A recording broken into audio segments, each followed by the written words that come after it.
नमस्कार. सिटी न्यूजच्या रात्री 10च्या बुलेटिनमध्ये प्रेक्षकांचं मनपूर्वक स्वागत. आज दिनांक 22 डिसेंबर 2025 वार सोमवार. बातमीची सुरुवात करूया सुविचारमालेने. संघर्ष हा अपरिहार्य आहे, परंतु खरी ताकद आहे पुन्हा उभे राहण्यात. आजचा सुविचार आपण बघितला. आता बघूया बातमीपत्रातील ठळक बातम्या. या हेडलाईन्सचे प्रायोजक आहेत बीटीपी यात्रा ग्रुप अमरावती.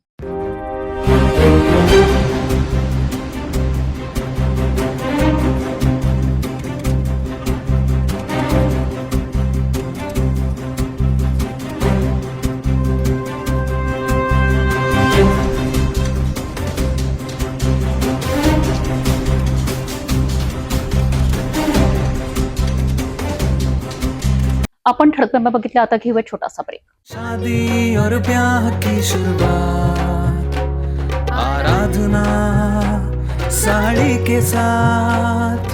आराधना होलसेल शॉपिंग मॉल L2 बीझलँड कॉम्प्लेक्स, नांदगाव पेठ, अमरावती, जवाहर रोड, अमरावती. त्यानंतर बघूया सविस्तर बातम्या. सुरुवातीला शहरातील गुन्हेगारी क्षेत्रातील घडामोडींवर नजर टाकूया.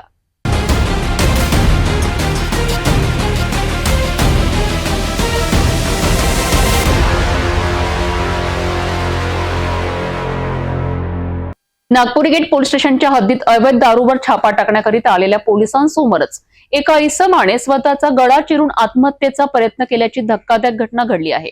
या घटनेनंतर परिसरात तणाव निर्माण झाला असून नातेवाईकांनी पोलिसांवर गंभीर आरोप केले आहेत. नेमकं काय घडलं आहे यास्मिन नगरमध्ये, पाहूया सविस्तर वृत्त.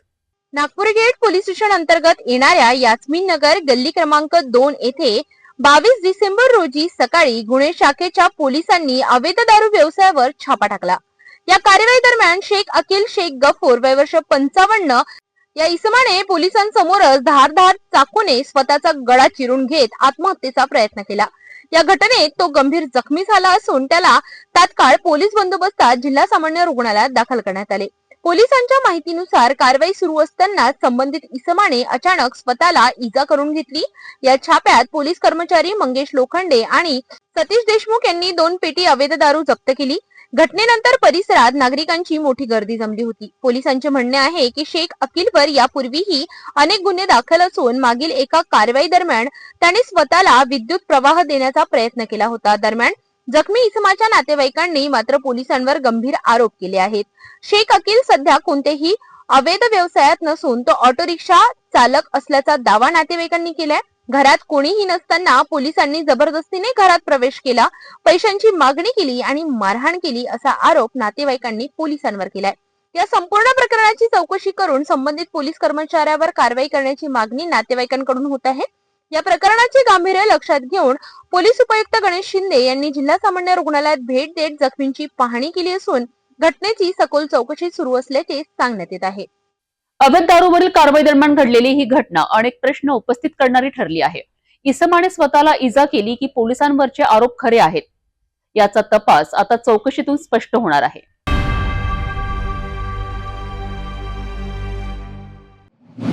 अमरावती शहरात गेल्या काही दिवसांपासून गुन्हेगारांनी डोकं वर काढलं होतं, परंतु आता याच गुन्हेगारांची मस्ती पोलिसांनी जिरवली आहे. शंकरनगर आणि गोपालनगर परिसरात दगडफेक करून दहशत पसरवणाऱ्या उपद्रविकांची पोलिसांनी चक्क बारात काढली आहे. भर रस्त्यातून जेव्हा हे आरोपी हातकड्या घालून चालत होते, तेव्हा संपूर्ण शहराने पोलिसांच्या या सिंघम स्टाईल कारवाईचा अनुभव घेतला आहे. पाहूयात नेमका काय आहे हा प्रकार. 19 डिसेंबरची ती रात्र शंकरनगर, केडियानगर आणि नवाथे परिसर 30 ते 40 उपद्रविकांच्या दगडफेकीने हादरला होता. गाड्यांच्या काचा फोडल्या गेल्या, दुकानांवर दगड भिरकावले गेले आणि सामान्यांच्या मनात भीती निर्माण करण्यात आली. पण पोलिसांना हे आव्हान मान्य नव्हतं. राजापेठ पोलिसांनी तपासाची चक्रे वेगाने फिरविली. सुरुवातीला 5 आणि त्यानंतर अधिक आरोपींना अटक करण्यात आली. 21 डिसेंबर रोजी सायंकाळच्या सुमारास गोपालनगरच्या आदर्शनगर भागात एक वेगळंच दृश्य पाहायला मिळालं. ठाणेदार पुनीत कुलट यांच्या देखरेखीखाली 8 आरोपींची 1.5 किलोमीटर पर्यंत धिंड काढण्यात आली. ज्या रस्त्यांवर या गुंडांनी दहशत माजवली होती, त्याच रस्त्यांवर आज ते माना खाली घालून चालत होते. शेकडो नागरिक या कार्यवाहीचे साक्षीदार झाले. गुन्हेगारांच्या मनात कायद्याचा धाक बसावा हाच या मागचा मुख्य उद्देश. पुढे जा दाखव. हो सर, चला इकडे पुढे दाखव आहे. कोणतं इथे काय कोणतं भैया मालूम आहे का? इकडे घे तुमको. खाली बघायचं, खाली नजर खाली नजर खाली ठेवायची.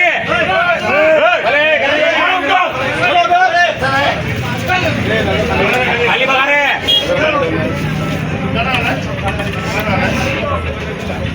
आपल्या दुकानात झाली दगडफेक. हा काय झालं नेमकं थोडं सांगा. काही नाही, अचानक मुलं आले होते, दगडफेक केली होती. नुकसान झालं दुकानाचं. नुकसान नाही, भरणा पडल्याचं नुकसान झालं. बस पोलिसांच्या या कारवाईमुळे अमरावतीकरांनी सुटकेचा निश्वास सोडला आहे. मात्र या प्रकरणात अजूनही काही आरोपी फरार असून पोलीस त्यांचा कसून शोध घेत आहेत. शहरात शांतता भंग करणाऱ्यांची गय केली जाणार नाही असा इशारा या कारवाईतून देण्यात आला आहे.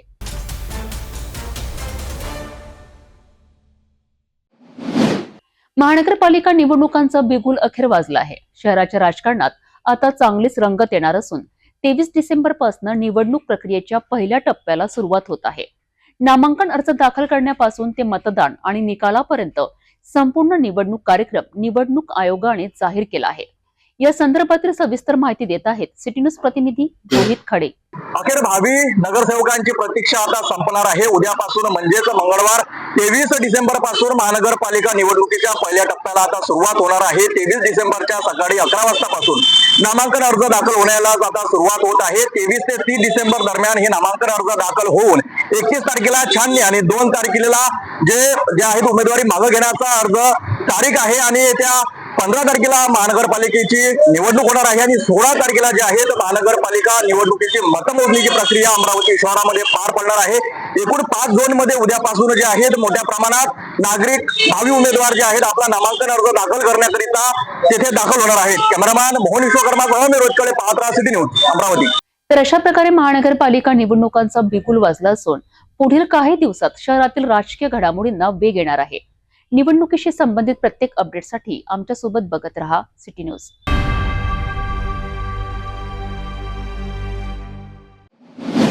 अमरावती शहरात आज दुपारी भर चौकात थरारक अपघाताची घटना घडली आहे. गर्ल्स हायस्कूल चौक येथे भरधाव वेगाने आलेल्या स्कूटीने एका ऑटोला धडक दिल्याने ऑटो अक्षरशः पलटी झाला. सुदैवाने ऑटोमध्ये प्रवासी नसल्याने मोठी दुर्घटना टळली. मात्र या घटनेमुळे परिसरात काही काळ तणावाचे वातावरण निर्माण झाले होते. अमरावती शहरातील गर्ल्स हायस्कूल चौक येथे दुपारी 3:30 वाजताच्या सुमारास ही घटना घडली. ITI मध्ये शिक्षण घेणारे 2 विद्यार्थी स्कूटीवरून भरधाव वेगाने येत होते. चौकातील सिग्नल तोडत हे दोघे पुढे जात असतानाच अचानक समोरून ऑटो आल्याने चालकाने ब्रेक मारला. ब्रेक मारताच ऑटोचा तोल जाऊन तो भर चौकात पलटी झाला. ऑटोमध्ये त्यावेळी कोणतेही प्रवासी नसल्यामुळे मोठी जीवितहानी टळली, अन्यथा गंभीर दुर्घटना घडली असती. या अपघातानंतर चौकात नागरिकांची मोठी गर्दी जमली आणि काही काळ वातावरण तणावपूर्ण झाले होते. दरम्यान सामाजिक कार्यकर्त्यांनी घटनास्थळी धाव घेत मध्यस्थी केली आणि वाद शांत केला. मात्र अपघाताला कारणीभूत ठरलेले 2 विद्यार्थी आपली स्कूटी घेऊन घटनास्थळावरून पसार झाले. या घटनेमुळे वाहतूक नियमांचे उल्लंघन आणि बेदरकार वाहन चालक पुन्हा एकदा चर्चेचा विषय ठरले आहेत. सुदैवाने या घटनेत कोणतीही जीवितहानी झाली नाही. मात्र अशा बेदरकार वाहन चालकामुळे भविष्यात मोठा धोका निर्माण होऊ शकतो. वाहतूक नियमांचे पालन करणे ही प्रत्येक नागरिकाची जबाबदारी आहे.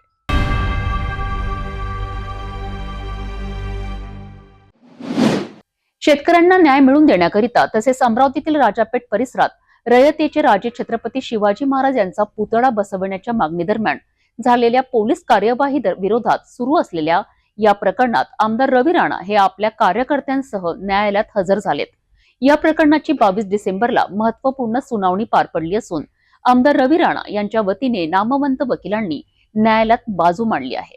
शेतकऱ्यांच्या विविध प्रलंबित मागण्यांकडे शासनाचे लक्ष वेधण्यासाठी आमदार रवी राणा यांनी यापूर्वी आंदोलन छेडले होते. या आंदोलनाच्या अनुषंगाने तसेच राजापेठ येथे रयतेचे राजे छत्रपती शिवाजी महाराज यांचा पुतळा बसविण्याच्या मागणी दरम्यान झालेल्या पोलीस कार्यवाही विरोधात न्यायालयीन प्रक्रिया सुरू आहे. या प्रकरणात सोमवारी आमदार रवी राणा हे आपल्या अनेक कार्यकर्त्यांसह न्यायालयात प्रत्यक्ष हजर राहिले. राजापेठ परिसरात छत्रपती शिवाजी महाराजांचा पुतळा बसवावा ही नागरिकांची आणि शिवप्रेमींची जुनी व रास्त मागणी असून त्यासाठी शांततेच्या मार्गाने आंदोलन करण्यात आले होते. मात्र या आंदोलनादरम्यान पोलिसांकडून कारवाई करण्यात आली होती. या पोलीस कारवाई विरोधात न्यायालयात दाद मागण्यात आली असून सोमवारी या प्रकरणाची सुनावणी पार पडली. या सुनावणी दरम्यान आमदार रवी राणा यांच्या वतीने ॲडव्होकेट दीप मिश्रा, ॲडव्होकेट प्रशांत देशपांडे, ॲडव्होकेट चंदू गुडसुंदरे आणि ॲडव्होकेट रोहिणी तोंडरे यांनी न्यायालयात प्रभावी युक्तिवाद मांडला. वकिलांनी सांगितले की आंदोलन हे पूर्णतः लोकशाही मार्गाने व शांततेत करण्यात आले होते. शेतकऱ्यांचे ज्वलंत प्रश्न आणि छत्रपती शिवाजी महाराजांविषयी जनतेच्या भावना लक्षात घेता पोलिसांनी केलेली कार्यवाही अन्यायकारक असल्याचा युक्तिवाद त्यांनी न्यायालयात केला. दरम्यान न्यायालयात उपस्थित असलेल्या कार्यकर्त्यांनी आपल्या नेत्याला पाठिंबा देत या प्रकरणात न्याय मिळेल असा ठाम विश्वास व्यक्त केलाय. या प्रकरणाची पुढील सुनावणी न्यायालयाने निश्चित केली असून निकालाकडे सर्वांचे लक्ष लागले आहे. शेतकऱ्यांचे प्रश्न असोत किंवा छत्रपती शिवाजी महाराजांच्या पुतळ्याचा विषय, या दोन्ही मुद्द्यांवर सुरू असलेली ही न्यायालयीन लढाई आता निर्णायक टप्प्याकडे जात असल्याचे चित्र आहे. या प्रकरणातील पुढील सुनावणी आणि न्यायालयाचा निर्णय काय येतो याकडे संपूर्ण अमरावतीचे लक्ष लागले आहे.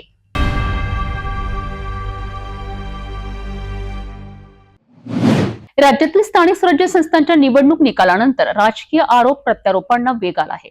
भाजपच्या इशाऱ्यानंतर भाष्य करताना आमदार रवी राणा यांनी विरोधकांवर जोरदार टीका केली आहे. भाजपचा संपूर्ण महाराष्ट्रात एकहाती विजय झाल्याचा दावा करत उभाटा गट, मनसे आणि महाविकास आघाडीवरही त्यांनी निशाणा साधला आहे. नेमके आमदार राणा यांनी काय म्हणालेत बघूया. पार्टी आधीच भूमिका स्पष्ट केली होती की भारतीय जनता पार्टीला पूर्ण पाठिंबा दिला होता. जेवढे भारतीय जनता पार्टीचे नगराध्यक्ष होते त्यांना पाठिंबा दिला होता. आणि माझी रॅली, माझी सभा किंवा मी जे फिरलो त्याच्यामध्ये एकच नारा होता, भारतीय जनता पार्टीच्या नगरसेवकाला समर्थन, त्याला निवडून आणा. आणि यामुळं तुम्ही पाहिलं की ज्या ठिकाणी म्हणजे पूर्ण याच्यामध्ये एकदम नॉमिनल पद्धतीनं काही कार्यकर्त्यांची इच्छा होती तर मैत्रीपूर्वक लढलो आम्ही. पण त्याच्यामध्ये काही असं पराभव झाला की खूप मोठा पराभव झाला असं काही नाही आहे. त्याच्या भारतीय जनता पार्टी निवडून आली आमच्या पाठिंब्याने, ते आमच्यासाठी समाधान आहे. सेना आणि मनसे हे खऱ्या अर्थानं आज उभाटाची हालत काय झाली आहे राज्यामध्ये. उभाटा हा खऱ्या अर्थानं एखाद्या वरांड्यामध्ये जो हे असते, त्याला आपण काय, वरांड्याचा जो ज्या ठिकाणी बाकडा बसला असते, बाकडा ठेवला असते, घराच्या बाहेर वरांड्यामध्ये जो बाकडा असते तशा प्रकारची उभाटाची हालत झाली आहे. आज तुम्हाला माहीत आहे की महाराष्ट्रामध्ये या ठिकाणी सगळ्यात ढ पक्ष म्हटलं तर उभाटा आहे. आणि त्या ठिकाणी आजची जी मजबुरी आहे मनसेची आणि उभाटाची जे युती आहे हे यांची मजबुरी आहे. आणि त्या मजबुरीला ते एकत्र आणून प्रयत्न करत आहे. कुठेतरी भाजपला थांबवलं पाहिजे. पण एक लक्षात ठेवा, बाळासाहेबांचे विचार, हिंदुत्वाचे विचार हे भाजपामध्ये आहे. आणि त्या ठिकाणी उभाटाने कोणाशी युती केली, पहिले काँग्रेससोबत केली, मग राष्ट्रवादीसोबत केली, आता काँग्रेसला सोडचिठ्ठी दिली, राष्ट्रवादीला सोडचिठ्ठी दिली आणि मनसेसोबत करताय. तर हे सगळं राजकारण जनतेला लक्षात येत आहे की फक्त सत्तेसाठी उद्धव ठाकरे कुठंतरी बेचैन झालेले आहे. त्यांना फक्त कुठंतरी महाराष्ट्राची काही घेणदेण नाही आहे. पण मुंबईमध्ये उद्धव ठाकरेंची जी खऱ्या अर्थानं तिजोरी आहे, त्यांची जे रोजची जे इन्कम आहे, जे वन साईड इन्कमिंग जे आहे ते महानगरपालिकेच्या, मुंबईच्या महानगरपालिका मिळते, ती बंद नाही झाली पाहिजे. आणि आपला वसुलीचं काम महानगरपालिका मुंबईच्या माध्यमातून चालत राहिलं पाहिजे. म्हणून ही युती आणि हा संघर्ष चालू आहे. आता राज्यात देखील भाजप मोठा होत आहे. बिलकुल भाजपाचं जे एक हाती जे संपूर्ण राज्यामध्ये जो रिझल्ट लागलेला आहे की राज्याचे मुख्यमंत्री देवेंद्र फडणवीस साहेब खऱ्या अर्थाने या देवाभाऊच्या नेतृत्वावर पूर्ण राज्यामध्ये जनतेने विश्वास ठेवला.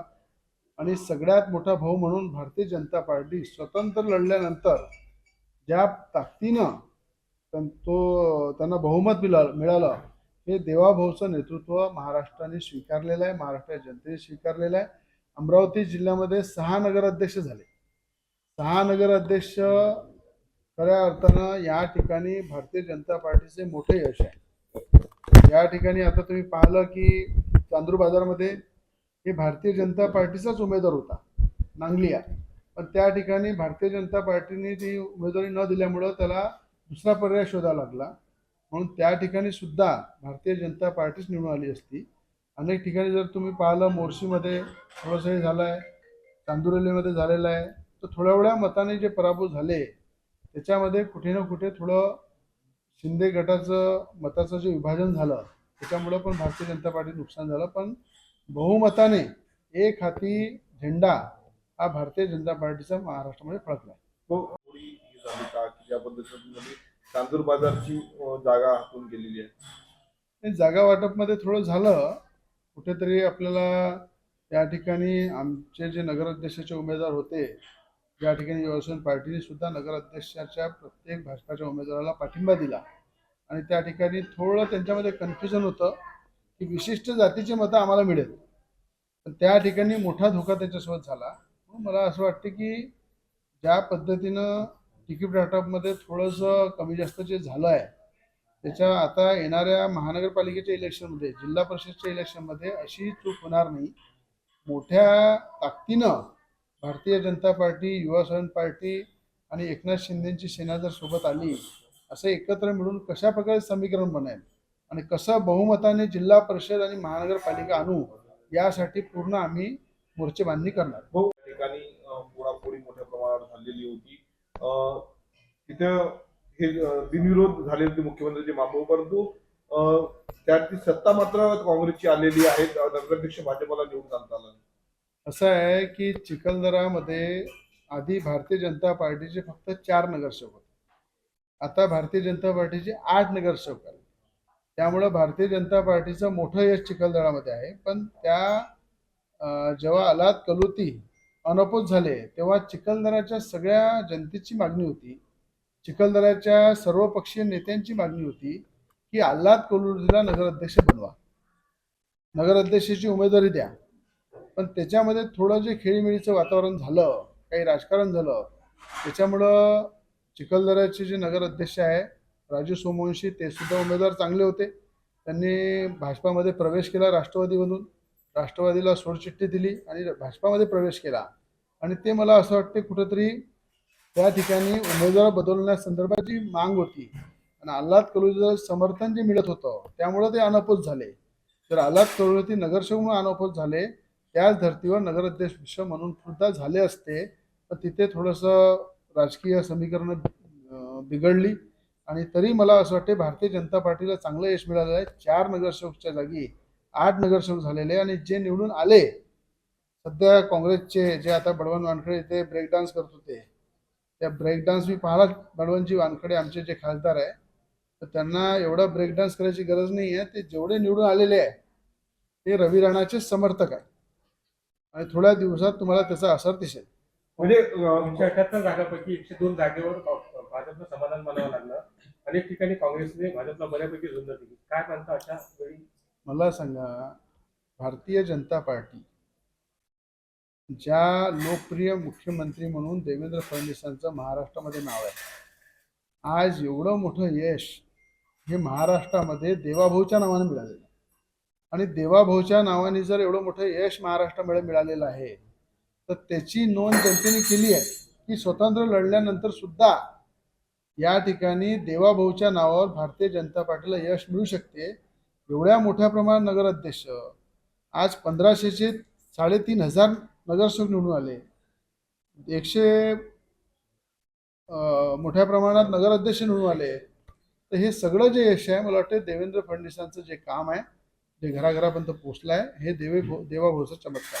नगरसेवकासाठी जर भारतीय युवा स्वाभिमानला भाजपच्या यशावर समाधान व्यक्त करताना आमदार रवी राणा यांनी अमरावती, चिखलदरा तसेच मुंबई महापालिकेच्या राजकारणावरही थेट भाष्य केले आहेत. उभाटा गटावर टीका, मनसे उभाटा युतीवर सवाल आणि खासदारांवर केलेल्या वक्तव्यांमुळे राज्यातील राजकारण पुन्हा एकदा तापण्याची चिन्हे दिसते आहेत. या घडामोडींवर आता विरोधकांची प्रतिक्रिया काय येते याकडे सर्वांचे लक्ष लागले आहे.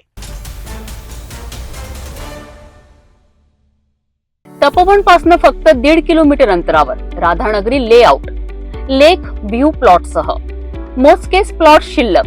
त्वरित संपर्क करा 9930706667 किंवा 7620433325 या क्रमांकावर. तिवसा तालुक्यातील गुरुकुंज मोजरी येथे आयोजित अखिल भारतीय महिला व पुरुष कबड्डी स्पर्धेला 22 डिसेंबर रोजी उत्साहात समारोप झाला आहे. पुरुष गटातून ठाण्याच्या मीरा भाईंदर महानगरपालिकेच्या संघाने विजेतेपद पटकावले आहेत, तर महिला गटात पुण्याच्या BPV क्रीडा मंडळाने बाजी मारली आहे. 3 दिवस चाललेल्या या भव्य स्पर्धेला देशभरातून संघाचा सहभाग लाभला होता. तिवसा तालुक्यातील गुरुकुंज मोजरी येथील श्री गुरुदेव सेवा मंडपाच्या प्रांगणात स्वर्गीय गणेशराव ठाकरे आणि स्वर्गीय प्रवीण लोखंडे यांच्या स्मृतीप्रित्यर्थ तुकड्या दास व अविनाश ठाकरे मित्र मंडळाच्या संयुक्त विद्यमाने अखिल भारतीय महिला व पुरुषांची 3 दिवसीय कबड्डी स्पर्धा आयोजित करण्यात आली होती. या स्पर्धेत पुरुष गटातून मीरा भाईंदर महानगरपालिका ठाणे संघाने अंतिम सामन्यात दमदार खेळ करत प्रथम क्रमांक पटकाविला आहे आणि 1,01,000 रुपयांचे रोख पारितोषिक मिळविले, तर गाडगेबाबा क्रीडा मंडळ अमरावती संघाने द्वितीय क्रमांक मिळवत 71,000 रुपयांचे पारितोषिक पटकाविले आहे. तृतीय क्रमांक समर्थ क्रीडा मंडळाने मिळविला. महिला गटात पुण्याच्या BPV क्रीडा मंडळाने उत्कृष्ट खेळ करत प्रथम पारितोषिकासह 71,000 रुपयांचे रोख बक्षीस जिंकले. द्वितीय क्रमांक मुंबई पोलीस महिला संघाने तर तृतीय क्रमांक हरियाणा येथील महिला संघाने पटकाविला. या स्पर्धेत पुरुष गटातून 14 संघ तर महिला गटातून 11 संघांनी सहभाग घेतला होता. भोपाळ, मध्य प्रदेश, हरियाणा, दिल्ली, मुंबई, पुणे, ठाणे, कोल्हापूर, नाशिक, यवतमाळ, नागपूर, अकोला, खामगाव आणि अमरावतीसह देशातील विविध भागातून संघ दाखल झाले होते. विजेत्या संघाला तुकड्यादास क्रीडा मंडळाचे अध्यक्ष अविनाश ठाकरे, कपिल निरगुण, डॉक्टर रघुनाथ वाडेकर, पंकज देशमुख, डॉक्टर राजारामजी बोथे, रुचा ठाकरे आणि इतर मान्यवरांच्या हस्ते पारितोषिक वितरण करण्यात आले. स्पर्धेच्या उद्घाटन प्रसंगी विधान परिषद आमदार संजय खोडके, महाराष्ट्राचे हास्य जत्रा फेम अभिनेते अरुण कदम, आमदार सुलभा खोडके यांची उपस्थिती लाभली. कार्यक्रमाचे प्रास्ताविक अविनाश ठाकरे यांनी केले, तर आभार प्रदर्शन वैष्णवी काजळकर यांनी मांडले. 3 दिवस चाललेल्या कबड्डी स्पर्धेला जिल्ह्यातील क्रीडाप्रेमी आणि तालुक्यातील ग्रामस्थांनी मोठ्या संख्येने उपस्थिती दर्शवत स्पर्धेची शोभा वाढविली. एकूणच गुरुकुंज मोजरी येथे आयोजित या अखिल भारतीय कबड्डी स्पर्धेने ग्रामीण भागातील क्रीडा विश्वाला नवी ऊर्जा दिली आहे. ठाणे आणि पुण्याच्या संघांनी विजेतेपद पटकावत आपल्या खेळाची छाप पाडली आहे.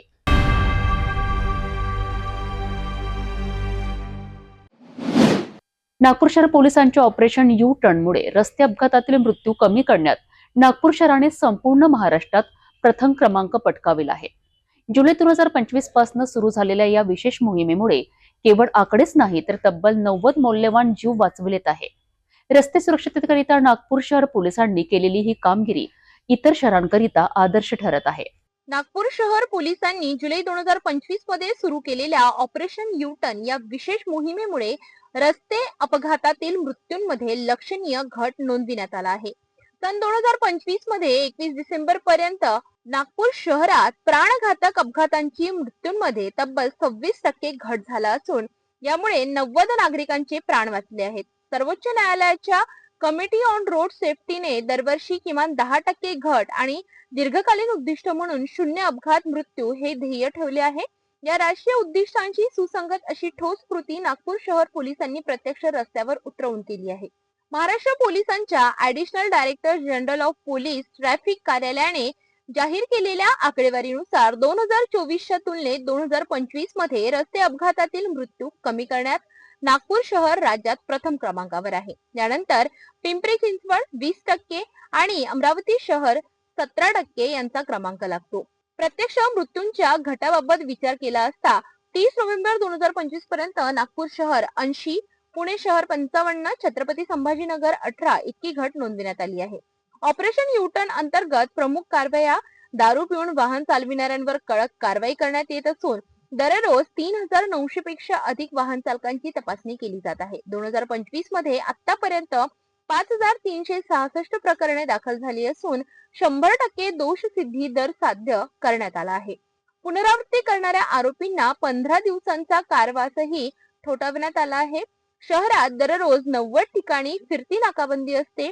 रॅश व निष्काळजी वाहन चालना, अतिवेग, ट्रिपल सीट आणि चुकीच्या बाजूने वाहन चालविणाऱ्यावर विशेष पथके कार्यरत आहेत. BNS कलम 281 अंतर्गत आतापर्यंत 880 प्रकरणांमध्ये कार्यवाही करून दोषींना ताब्यात घेऊन वाहने जप्त करण्यात आली आहेत. अल्पवयीन वाहन चालनांबाबत 0 सहनशीलता धोरण राबविण्यात येत आहे.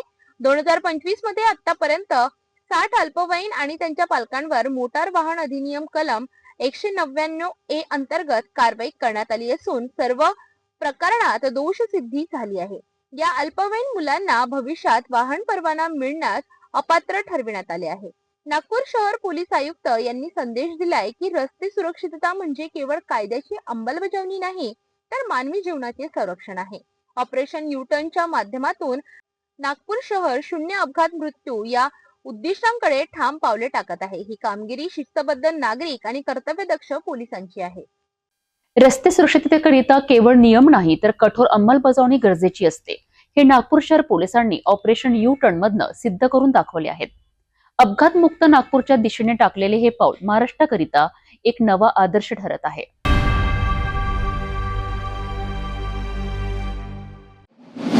नागपूर शहरात नायलॉन मांसाच्या अवैध विक्री विरोधात पोलिसांनी मोठी कारवाई केली आहे.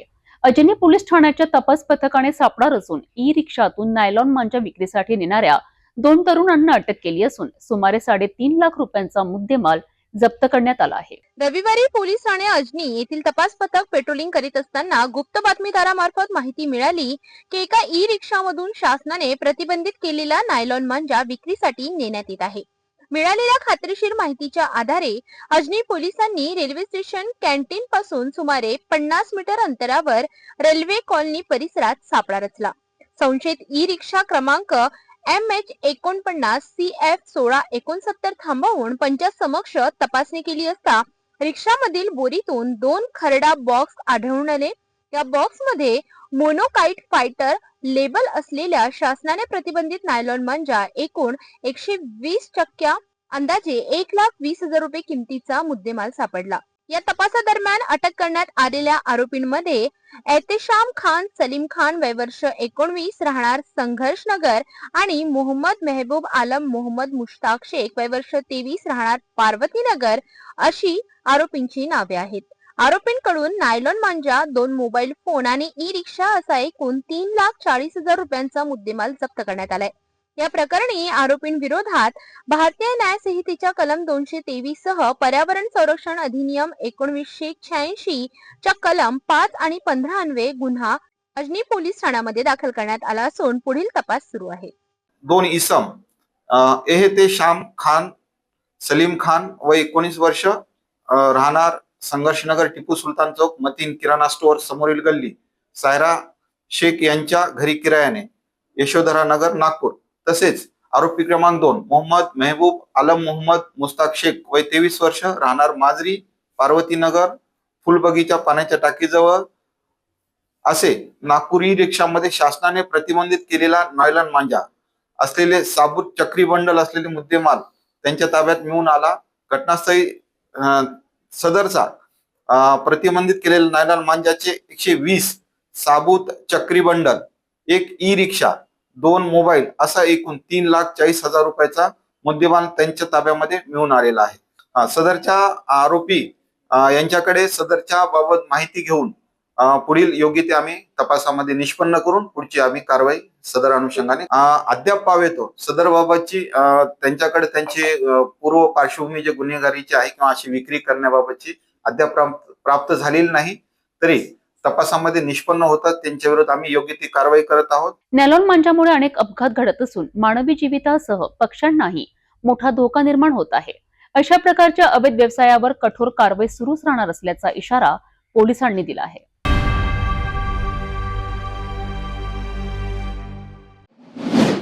भंडारा जिल्ह्यातील साकोली तालुक्यातील शिवणी बांध गाव सध्या माकडांच्या आतंकाखाली आहेत. गेल्या काही दिवसात महिलांवर, लहान मुलांवर आणि शाळकरी विद्यार्थ्यांवर माकडांनी हल्ले केल्याच्या घटना समोर आल्या आहेत.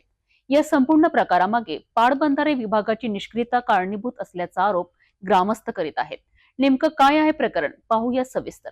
साकोली तालुक्यातील शिवणी बांध गावात गेल्या 8 दिवसांपासून माकडांची दहशत वाढली आहे. गावातीलच 5 ते 6 महिलांवर माकडांनी हल्ला केला असून यामध्ये 3 महिला गंभीर जखमी झाल्या आहेत. काही महिलांवर छतावर काम करत असताना माकडांनी हल्ला केल्याने त्या खाली पडल्या आणि त्यांना गंभीर दुखापत झाली. माकडांचा त्रास केवळ महिलांपुरताच मर्यादित नसून लहान मुले, शाळकरी विद्यार्थी आणि घरगुती साहित्य देखील माकडांच्या हल्ल्यांचे बळी ठरत आहे. गावातील अनेक घरातील साहित्य माकडांनी फोडले आहे. काही घरांच्या कवेलू तोडून मोठ्या प्रमाणात नासधूस करण्यात आली आहे. त्या इरिगेशन खाता आहे आमच्या गावी. त्या बंगल्यामध्ये खूप झाड आहेत. ते खूप बंद राहते. रोज त्रास. सकाळ झाली का गावामध्ये फिरतात आणि स्लॅपवर लावतात. काही कवेली फोडतात. बायाच्या मग धावते. ते बंदरा खूप त्रास आहे. त्या दिवशी आमच्या गावची आमच्या घराजवळची एक बाई पडली स्लॅपवरून. तिला दवाखान्यामध्ये न्यावा लागला. काय मारण झाली? हो लागला. टोंगरे फुटले तिचे. बांगड्या फुटल्या. काही लागला असा हातागीताला लागला. मोलक खूपच त्रास आहे. धावते ते मनमाने कपडे धुवी राहिला का भांडे घासत राहिला का आमचं ते पूर्ण कवेलच फोडून टाकला. किती दिवसापासून त्रास आहे सध्या माकडांचा? 12 महिने होती. 2-4 वर्ष झालं सांगतो. 2-3 अप्लिकेशन लिहून झाले ते पण ते झाडं काही तोडत नाही. जे पाटबंधारे विभागाचे जे माणसं आहेत ते दुर्लक्ष करतात असं वाटतं का तुम्हाला? ते तोडतच नाही. 2-3 अर्ज झाले देऊन सण्या.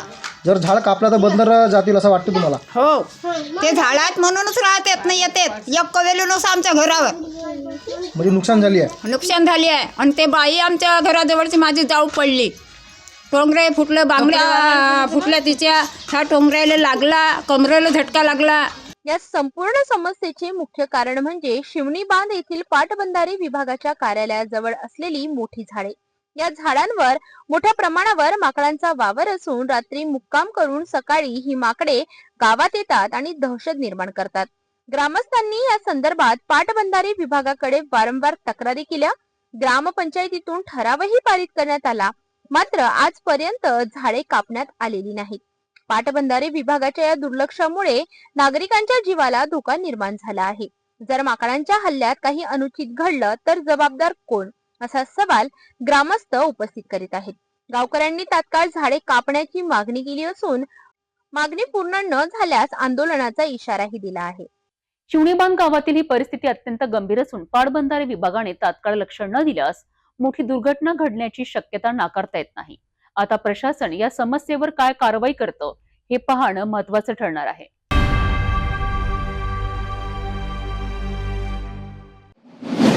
राज्याच्या राजकारणातील सर्वात मोठी बातमी समोर येत आहे. स्थानिक स्वराज्य संस्थांच्या निवडणुकीत महायुतीने विरोधकांचा अक्षरशः धुव्वा उडवला आहे.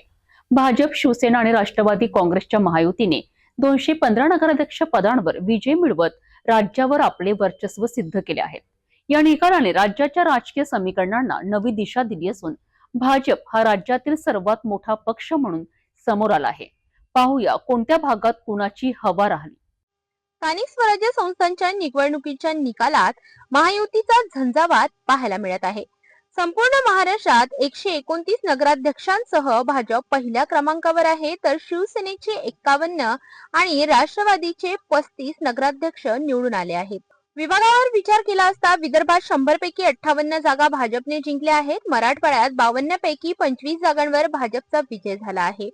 पश्चिम महाराष्ट्रात महायुतीने जोरदार मुसंडी मारत 47 जागा खिशात घातल्या आहेत. कोकणात शिवसेना 10 आणि भाजप 9 जागांसह आघाडीवर आहे. नगरसेवकांच्या संख्येतही भाजपने मोठी झेप घेतली आहे. 2017 मध्ये भाजपचे 1602 नगरसेवक होते. तो आकडा आता 3325 वर पोहोचला आहे.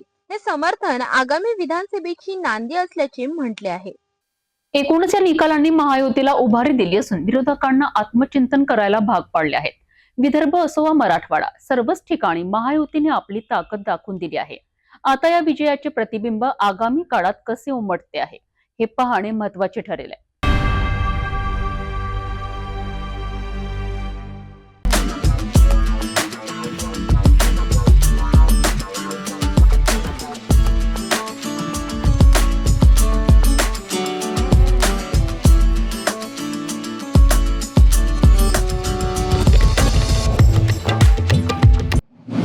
यवतमाळ नगर परिषदेच्या नगराध्यक्ष पदाच्या निवडणुकीत भारतीय जनता पक्षाला मोठे यश मिळाले आहे.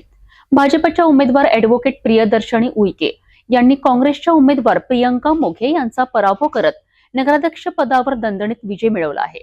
या विजयामुळे यवतमाळच्या राजकारणात नवे समीकरण निर्माण झाले आहे. यवतमाळ नगर परिषद निवडणुकीत नगराध्यक्ष पदासाठी झालेल्या थेट लढतीत भाजपच्या ॲडव्होकेट प्रियदर्शनी उईके यांनी काँग्रेसच्या उमेदवार प्रियंका मोघे यांच्यावर स्पष्ट विजय मिळविला आहे. राज्याचे आदिवासी विकास मंत्री डॉक्टर अशोक उईके यांची कन्या असलेल्या प्रियदर्शिनी उईके या भाजपकडून निवडणुकीच्या रिंगणात होत्या. त्यांच्या विरोधात काँग्रेसकडून माजी मंत्री शिवाजीराव मोघे यांच्या सून प्रियंका मोघे उभ्या होत्या. मतमोजणी अंती भाजपच्या प्रियदर्शिनी उईके यांना 57,713 मते मिळाली, तर काँग्रेसच्या प्रियंका मोघे यांना 44,994 मते मिळाली. यामध्ये 12,719 मतांच्या फरकाने प्रियदर्शिनी उईके विजयी झाल्या. विजयानंतर बोलताना प्रियदर्शिनी उईके यांनी हा माझा एकट्याचा विजय नसून संपूर्ण यवतमाळकरांचा विजय आहे. यवतमाळच्या विकासासाठी मी प्रामाणिकपणे काम करेन अशी भावना व्यक्त केली. या विजयानंतर भाजप कार्यकर्त्यांनी यवतमाळ शहरात जल्लोष करत आनंद साजरा केला. फटाक्यांची आतिषबाजी, ढोल ताशांच्या गजरात विजयाचे जल्लोष पाहायला मिळाले. माझ्या नागरिकांना मी आभार व्यक्त करते. तसेच नगरसेवक पदाचे सर्व उमेदवार जे आज निवडून आले नगरसेवक झाले त्यांना मी हार्दिक अभिनंदन करते. आणि आता येणाऱ्या काळात सबका विकास सबका साथ या धोरणावर आम्ही चालणार आहोत. आणि भारतीय जनता पार्टीचे आमचे वरिष्ठ नेते माननीय देवेंद्रजी आणि सोबतच मदन भाऊ येरावार, माझे बाबा अशोकजी उईके, प्रफुल्लजी चव्हाण, रेखाताई कोठेकर, सर्व वरिष्ठ कनिष्ठ सर्व कार्यकर्ते भारतीय जनता पार्टीचे त्यांनी रात्रंदिवस काम केलं आमच्यासाठी आणि त्याबद्दल मी त्यांचे आभार व्यक्त करते. आणि हा विजय माझा नाही तर पूर्ण यवतमाळकरांचा आहे आणि सगळ्या भारतीय जनता पार्टीचा आहे, यवतमाळच्या नागरिकांचा आहे असं सांगते. आणि मी खूप आनंदी आहे आणि हा आनंद आमच्या सर्वांसाठी आहे असं मी व्यक्त करते. भाजप नगरसेवकांचं बहुमत तुमच्यासोबत राहणार आहे. 28 भाजप नगरसेवकांचं बहुमत राहणार आहे. पुढची सत्ता स्थापन करण्यासाठी मित्रपक्ष शिवसेनेला सोबत घेण्याचा विचार राहणार आहे. त्याबद्दल आम्ही विचार करू नक्कीच. काय विजन आणि जनतेला काय आभार कशा पद्धतीने आपण मानणार? आभार असं व्यक्त करते की त्यांनी विकासाला साथ दिली आहे आणि नक्कीच विकास होणार आहे म्हणून त्याबद्दल त्यांचे आभार व्यक्त करते. यवतमाळ नगर परिषदेत नगराध्यक्ष पदावर भाजपाचा झेंडा फडकला असून ॲडव्होकेट प्रियदर्शनी उईके यांच्या विजयामुळे भाजपचा आत्मविश्वास वाढला आहे. यवतमाळच्या विकासासाठी नागरिकांच्या आता त्यांच्याकडनं मोठ्या अपेक्षा आहेत.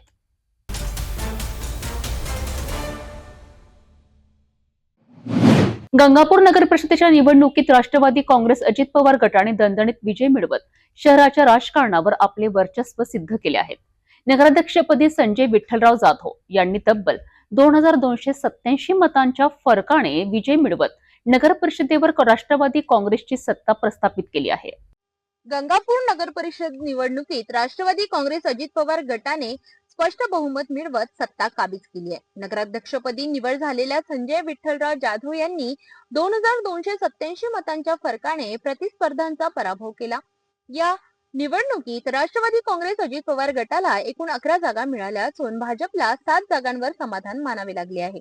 शिवसेना उद्धव बाळासाहेब ठाकरे गटाला 1 जागा तर 1 जागा अपक्ष उमेदवाराने जिंकली आहे. विशेष म्हणजे शिवसेना शिंदे गट आणि काँग्रेसला या निवडणुकीत एकही जागा मिळविता आली नाही. नवनिर्वाचित नगराध्यक्ष संजय जाधव तसेच सर्व विजयी नगरसेवकांचे आमदार सतीश चव्हाण यांनी अभिनंदन करत पुढील वाटचालीसाठी शुभेच्छा दिल्या. नगराध्यक्षपदी निवड झाल्यानंतर संजय जाधव यांच्या समर्थकांनी शहरात फटाक्यांची आतिषबाजी करत जल्लोष साजरा केला. गुलाल उधळत ढोल ताशांच्या गजरात विजयाचा आनंद व्यक्त करण्यात आला. यावेळी बोलताना नवनिर्वाचित नगराध्यक्ष संजय जाधव यांनी गंगापूर शहराच्या सर्वांगीण विकासासाठी पारदर्शक, लोकाभिमुख आणि प्रामाणिक कारभार करण्याचे आश्वासन दिले आहे. गंगापूर नगर परिषदेवर राष्ट्रवादी काँग्रेस अजित पवार गटाची सत्ता स्थापन झाल्याने आगामी काळात शहराच्या विकासाला गती मिळेल अशी अपेक्षा व्यक्त होत आहे.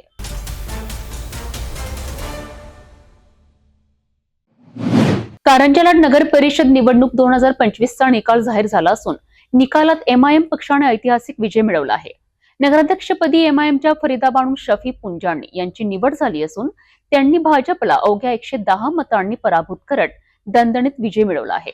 हा विजय MIMचे प्रदेश उपाध्यक्ष मोहम्मद युसुफ पुंजाणी यांच्या मातोश्रींचा असल्याने या निकालाला विशेष राजकीय महत्त्व प्राप्त झाले आहे.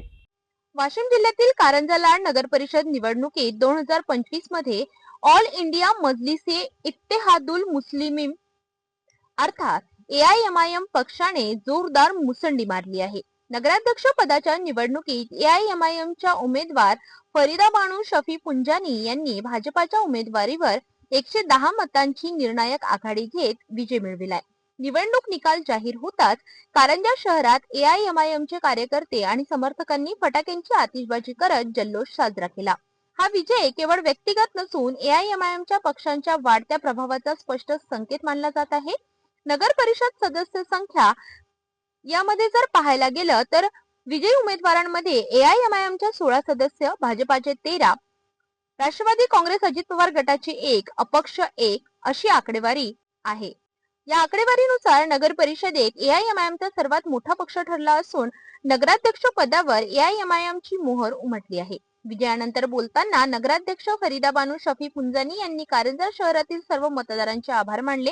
शहराचा सर्वांगीण विकास, स्वच्छता, पाणी पुरवठा, रस्ते, आरोग्य आणि शिक्षण या मूलभूत सुविधांवर भर दिला जाईल असा निर्धार त्यांनी व्यक्त केला. सर्व नगरसेवकांना सोबत घेऊन पारदर्शक, लोकाभिमुख आणि विकासाभिमुख कारभार करण्याचे आश्वासन त्यांनी दिले आहे. नमस्कार, मी सागर कोळे, वाशिम जिल्ह्यातील तालुक्यामध्ये आहे आणि महाराष्ट्रातील वेगळं समीकरण हे आपल्याला कारंजा लालमध्ये बघायला मिळालेलं आहे. MIMने इथे विजय प्राप्त केलेला आहे आणि नगराध्यक्षपदाचे जे उमेदवार होते MIM इथे विजय झालेले आहे.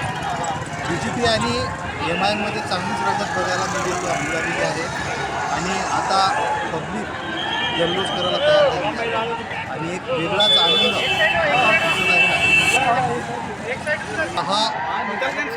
110 MIMचा विजय झालेला आहे. चांगलीच रंगत आपल्याला इथं बघायला मिळाली कारंजा लाडमध्ये. नगरसेवकसाठी MIMच्या 16 सीटा इथे आलेल्या आहे आणि आपल्यासोबत MIMचे कार्यकर्ते सुद्धा आहे. आपण त्याच्याशी संवाद करू. तुमचं नाव सर? माझं नाव अब्दुल वसीम मजीद. वार्ड नंबर 15 मधून माझे मामा उभे होते. मी त्यांचा भाचा आहो. वार्ड नंबर 15 मधून माझे मामासोबत पुंजानी साहेबांचा मुलगा पण होता, ते पण निवडून आले. 20 में से 16 सीट निघले.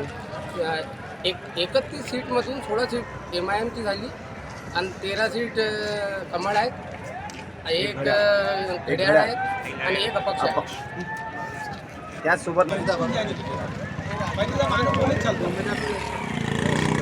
बानू या नगर अध्यक्षासाठी उभ्या होत्या. त्या इथे MIM विचार उभ्या होत्या. त्या इथे विजय झालेला आहे. फरीदा बानू. कारंजा नगर परिषद निवडणुकीत भाजपा विरुद्ध MIMची अशी चुरशीची लढत पाहायला मिळाली आहे. मात्र अखेर MIMने 110 मतांनी बाजी मारली आहे. या निकालामुळे वाशिम जिल्ह्यातील राजकीय समीकरणांवर मोठा परिणाम होण्याची शक्यता वर्तवली जात आहे.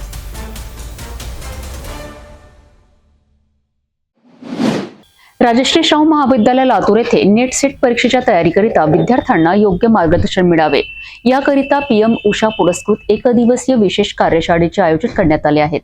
ही कार्यशाळा महाराष्ट्र राज्य पात्रता परीक्षा सेट आणि राष्ट्रीय पात्रता परीक्षा नेटच्या पेपर 1च्या तयारीकरिता महत्त्वपूर्ण ठरणार आहे.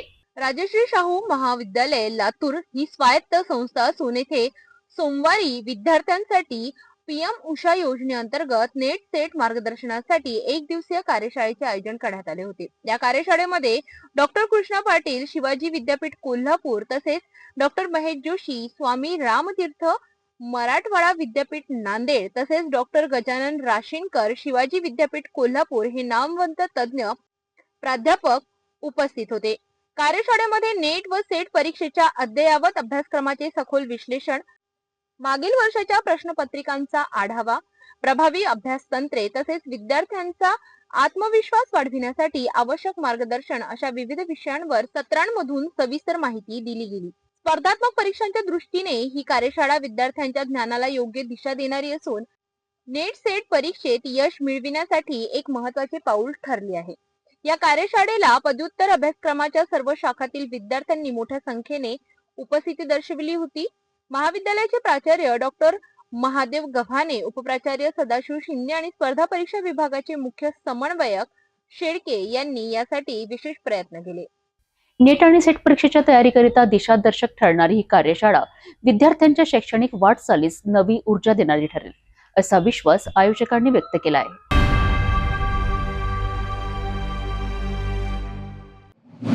मेहकर नगरपालिकेच्या निवडणुकीतून मोठी राजकीय उलथापालथ समोर आली आहे. राजकारणात इतिहासाची पुनरावृत्ती घडत बाप का बदला बेटे ने लिया अशी चर्चा सध्या संपूर्ण मेहकर शहरात रंगलेली आहे. बुलढाणा जिल्ह्यातील टॉप नगर परिषदांपैकी एक असलेल्या मेहकर नगरपालिकेत उद्धव बाळासाहेब ठाकरे गटाची मशाल 1237 मतांनी दिमाखात पेटली आहे. नेमकं काय घडलंय या ऐतिहासिक लढतीत पाहूया सविस्तर. मेहकर नगरपालिकेच्या निवडणुकीत यावेळी चुरशीची आणि ऐतिहासिक लढत पाहायला मिळाली.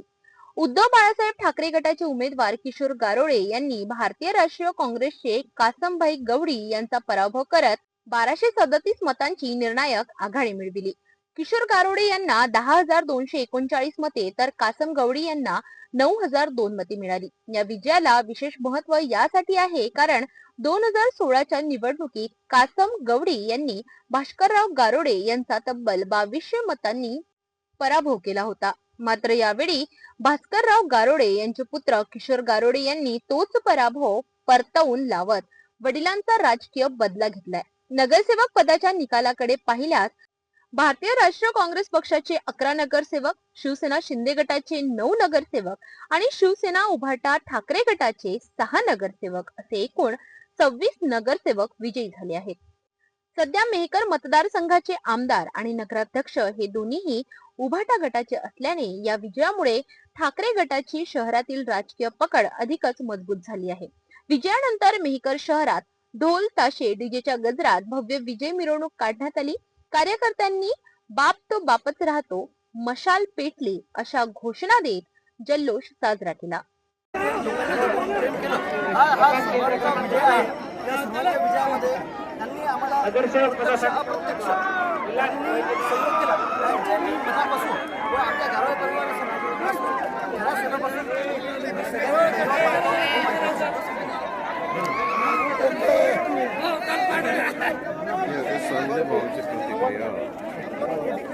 एकीकडे इतिहासाची पुनरावृत्ती तर दुसरीकडे ठाकरे गटाच्या मशालीचा विजयाचा प्रकाश. मेहकर नगरपालिकेवर पुन्हा एकदा उद्धव बाळासाहेब ठाकरे गटाची सत्ता कायम राहिली आहे.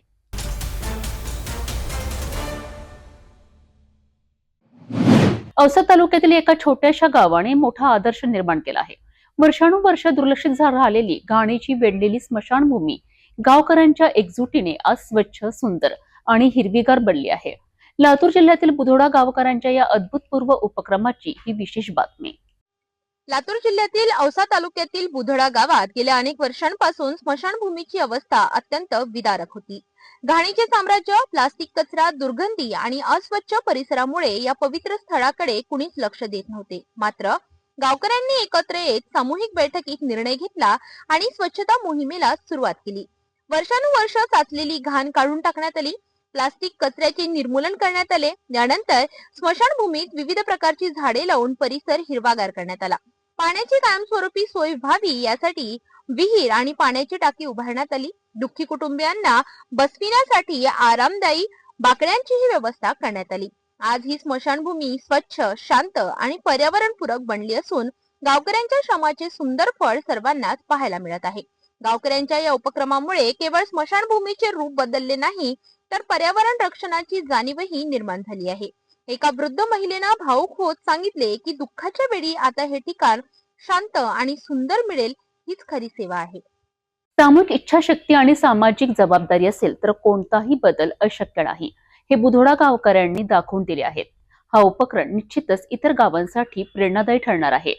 जिल्हा प्रशासनानेही या उपक्रमांना प्रोत्साहन देण्याची गरज आहे.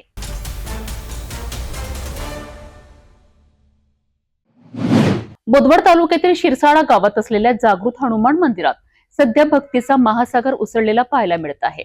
महिन्याच्या प्रत्येक मंगळवारी आणि शनिवारी महाराष्ट्रासह मध्य प्रदेशातून हजारो भाविक इथे दर्शनासाठी दाखल होत आहेत. इच्छा पूर्ण करणारा शिरसाळेचा मारुती म्हणून ओळखलं असलेल्या या मंदिराची एक वेगळीच आख्यायिका आहे. जळगाव जिल्ह्यातील बोदवड तालुक्यात वसलेले शिरसाळा गाव, याच गावात आहे जागृत हनुमान मंदिर, जे शिरसाळेचा मारुती म्हणून संपूर्ण परिसरात प्रसिद्ध आहे. लोककथेनुसार दशकांपूर्वी गावकऱ्यांना जवळच्या नदीत मारुतीची दगडी मूर्ती सापडली होती. ही मूर्ती काढण्यासाठी अनेक प्रयत्न झाले. 12 गाड्या लावूनही मूर्ती हलली नाही. मात्र एक मामा पुतण्यानी ही सहज उचलून कडुनिंबाच्या झाडाखाली ठेवली. तेव्हापासून मारुती महाराज उघड्या आकाशाखाली ऊन, पाऊस आणि वाऱ्यांना तोंड देत उभे आहेत. या मंदिराशी एक अद्भुत आख्यायिका जोडलेली आहे. भुसावळ तालुक्यातील द्वारकादास अग्रवाल यांनी इच्छा पूर्ण झाल्यावर मंदिर बांधण्याचा संकल्प केला. गर्भगृहाचे काम सुरू होताच ते आजारी पडले तर शिखर उभारण्याआधीच कोसळले. यानंतर शिखर न बांधण्याचा निर्णय घेताच त्यांची प्रकृती सुधारली. यामुळे आजही हे मंदिर शिखराविना आहे. गेल्या काही वर्षांपासून महाराष्ट्रासह मध्य प्रदेशातील भाविक मोठ्या संख्येने येथे येत आहेत. भक्त आपली मनोकामना व्यक्त करतात. इच्छा पूर्ण झाल्यानंतर मानलेल्या मानासाठी वरण भट्टीचा नैवेद्य तयार करून मारुती महाराजांना भोग अर्पण केला जातो. त्यानंतर भाविकांसाठी पंक्तीने महाप्रसाद दिला जातो. अनेक भक्त 11 किंवा 21 मंगळवार व शनिवार न चुकता दर्शन घेण्याचा संकल्प पूर्ण करतात. सिटी न्यूजशी बोलताना मध्य प्रदेशातील बुरहानपूर जिल्ह्यातून दर्शनासाठी आलेले पंचायत समिती सभापती प्रदीप पाटील यांनी सांगितले की शिरसाळेच्या जागृत हनुमानाचे दर्शन घेतल्यानंतर मनाला अपार शांती लाभते आणि अनुभव शब्दात मानता येत नाही. श्रद्धा, विश्वास आणि चमत्कार यांचा संगम असलेले शिरसाडेचे जागृत हनुमान मंदिर हजारो भक्तांसाठी आशेचा किरण ठरत आहे. मंगळवार आणि शनिवारच्या दिवशी येथे उसळणारा भक्तीचा महासागर हेच या जागृत देवस्थानाचे वैशिष्ट्य आहे.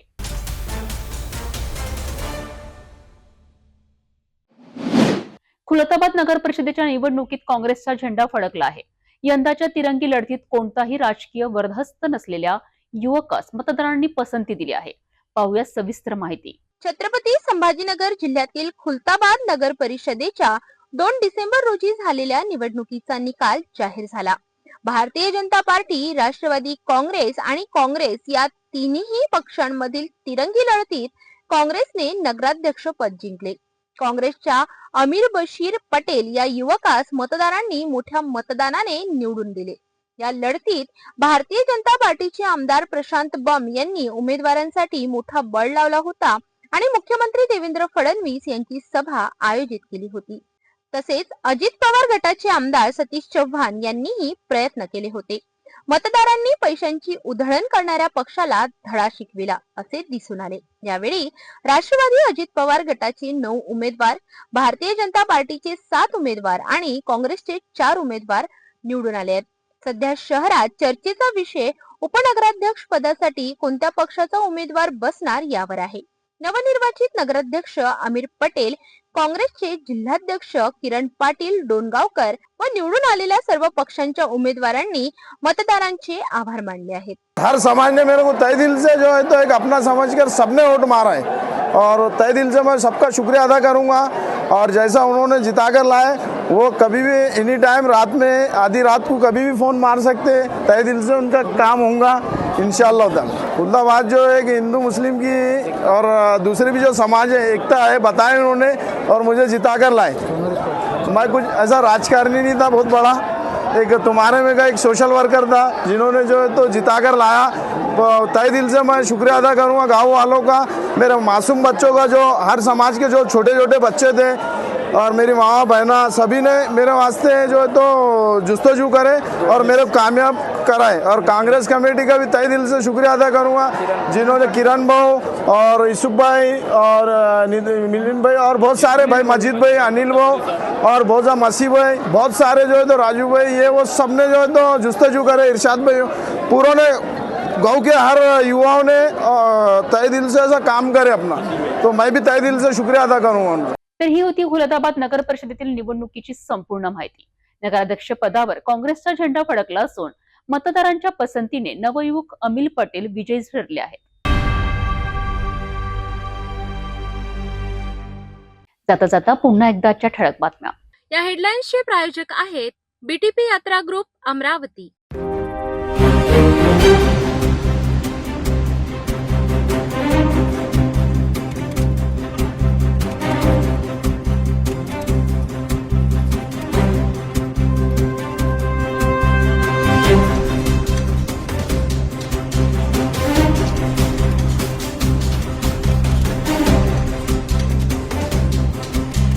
आपण आता सिटी चॅनल आपल्या टीव्हीवरही बघू शकता. यामध्ये next channel 117, Jio channel 872, GTPL channel 73, Fastway channel 256 वर बघू शकाल. आता अमरावती जिल्ह्यानंतर विदर्भ आणि महाराष्ट्राचे दर्शक घर बसल्या आपल्या केबल टीव्हीवर सिटी न्यूज बातमी पाहू शकाल. यामध्ये Chhatrapati Sambhajinagar NST setup box number 14, Yavatmal setup box number 12, Washim setup box number 26, Nanded setup box number 17, Mahur setup box number 7, Akola रासे setup box number 899, Bhandara NST setup box number 122, तर Chandrapur NST setup box number 117 वर बघू शकाल. लवकरच आम्ही आपल्यापर्यंत पोहोचणार आहोत. जर आपल्या टीव्हीवर सिटी न्यूज दिसत नसेल तर आपण आपल्या केबल ऑपरेटर संपर्क करावा. आपण सिटी न्यूज केबलच्या व्यतिरिक्त युट्यूब, फेसबुक, इंस्टाग्राम आणि ट्विटरवर बघू शकता. याकरिता सोशल मीडिया अकाउंट सबस्क्राईब करा, फॉलो करा, लाईक करा. युट्यूब अकाउंट सबस्क्राईब करण्याकरिता सबस्क्राईब बटनाला क्लिक करा आणि बेल आयकॉन दाबायला विसरू नका, कारण सर्वाधिक समाचार आपल्यापर्यंत पोहोचणार आहेत. तसेच सिटी न्यूजचे फेसबुक पेज लाईक करा, इंस्टाग्राम आणि ट्विटर हँडल फॉलो करा. आपण व्हॉट्सअपवर सुद्धा सूचना देऊन न्यूज प्राप्त करू शकता. व्हॉट्सअप नंबर स्क्रीनवर येत आहे. हे बातमीपत्र एवढ्यावरच थांबूया. पुन्हा भेटू नवीन घडामोडीसोबत. आपण बघत राहा फक्त सिटी न्यूज. हर खबर पर पैनी नजर, हर मुद्दे पर सटीक वार, यही है सिटी न्यूज की पहचान. जहाँ सच्चाई की आवाज दबाई जाती है, वहाँ सिटी न्यूज उठाता है सवाल. हर स्क्रीन पर, हर प्लेटफॉर्म पर हमारी मौजूदगी बोलती है. सिटी न्यूज हमेशा सच के साथ.